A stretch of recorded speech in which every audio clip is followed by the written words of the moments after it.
kosovar apo shqiptar? Debati i identitetit në hijen e historisë dhe politikës. Në zemër të Ballkanit, ku çdo fjalë mbart peshën e shekujve, një debat i pasionuar po ndes emocionet. A duhet të identifikohen banorët shqiptar të Kosovës si kosovar apo ekskluzivisht si shqiptar? Ky diskutim, e mbushur me ankth historik dhe akuza politike, është më shumë se një grindje domethënëse, është një luftë për kontrollin e narrativës kombëtare. Etimologjia si armë politike. Fjala Kosovë rrjedh nga termi serb Kosovopolje, fusha e Tivarit, një simbol i shenjtë për nacionalizmin serb, të lidhur me betejën e 1389-s. Për kritikët, kjo origjinë është një plagë e hapur. Pse të përdorim një emër të dhënë nga pushtuesit që na kanë dhunuar gjatë shekujve? Alternativa e propozuar është Dardania, një kthim të emri i lashtë Ilir, i cili e bën të ligjshme praninë autoktone shqiptare para ardhjes së slavëve. Por realiteti i sotëm është kompleks. Termi Kosovë është tashmë i rrënjosur në ligjet, institucionet dhe diskursin ndërkombëtar. Në praktik, shqiptarët e Kosovës e shkruajnë atë si Kosova në variantin arbëresh, duke krijuar një distancë simbolike nga serbishtja. Akuzat e propagandës, a është kosovar një projekt serb? Në thelb të debatit qëndron një akuza e rëndë, ata që vetë quhen kosovar janë pjesë e një strategjie serbe për të coptuar shqiptarët. Këta njerëz paguhen nga Beogradi për të na ndarë, thot një komentues i furishëm në rrjetet sociale. Megjithse prova konkrete për këto pretendime mungojnë, refuzimi i Serbisë për të njohur pavarësinë e Kosovës dhe mbështetja e saj për institucione paralele në veri të vendit ushqejnë paranojen.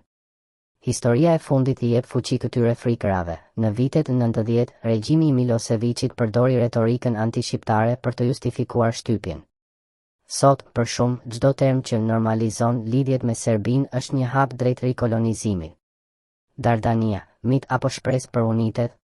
Përkundër entuziazmit për Dardanin, kjo ide nuk është pa probleme. Emri i lashtë, i ndershëm si të jetë, është i panjohur për shumicën e botës dhe nuk pasqyron realitetin shumë etnik të Kosovës së sotme. Përveç kësaj, përpjekja për të zhdukur kosovarët mund të dëmtojë identitetin shtetëror të Kosovës, duke i dhënë argumente atyre që e quajnë atë shtet të dështuar. Lufta kundër amnezisë historike. Për kritikët, refuzimi i kosovarit është një mënyrë për të kujtuar një të kaluar të hidhur, asimilimi osman, shpërnguljet e shekullit xhxh dhe gjenocidi i luftës së 1998. 1999. Por ekziston edhe një rrezik tjetër, injorimi i diversitetit të brendshëm. Kosova e pavarur është një shtet me shumicë shqiptare, por edhe me komunitete serbe, rome dhe të tjerë. Një identitet thjesht etnik mund të izolojë këto grupe dhe të pengojë integrimin evropian. Ku qëndron e vërteta? Në këtë duel midis emocionit dhe realpolitik, ekstremizmi nuk zgjidh asgjë. Njëra anë rrezikon të fetishizojë të kaluarën, duke e bërë të pamundur ndërtimin e një identiteti të përbashkët të shtetit. Ana tjetër mund të harrojë se pa një rrënje të fortë kombëtare, Kosova do të jetë gjithmonë e prekshme ndaj ndikimeve të jashtme. Një identitet me dy faqe. Siç thot një intelektual kosovar, jemi shqiptar me pasaporta kosovare. Ky dualitet nuk është kontradikt, por pasqyrim i një realiteti historik. Kosova është një komb i ri në hartën botërore, por me një trashëgimi të vjetër ballkanike. Të heshtësh për njërin anë është të tradhtosh të tjetrën. Përgjigjja nuk qëndron në fjalë, por në aftësinë për të ndjerë lirinë të zgjedhësh, pa u detyruar të mohosh as gjuhën tënd, as shtetin tënd. Sepse në fund, identiteti nuk është një burg, por një pasaport për të ardhmen. Prandaj gjithmonë të kujtojmë që Turqia na shiti atë dheun dhe u përpoq të shfaros identitetin ton, ndërsa Greqia dhe Serbia kanë provuar më shumë se një herë të kryejnë gjenocid ndaj nesh. Prandaj, ju, shqiptar të dashur të Shqipërisë, Dardanisë apo kudo që shqipja tingëllon, kujtoni, identiteti juaj është shqiptar.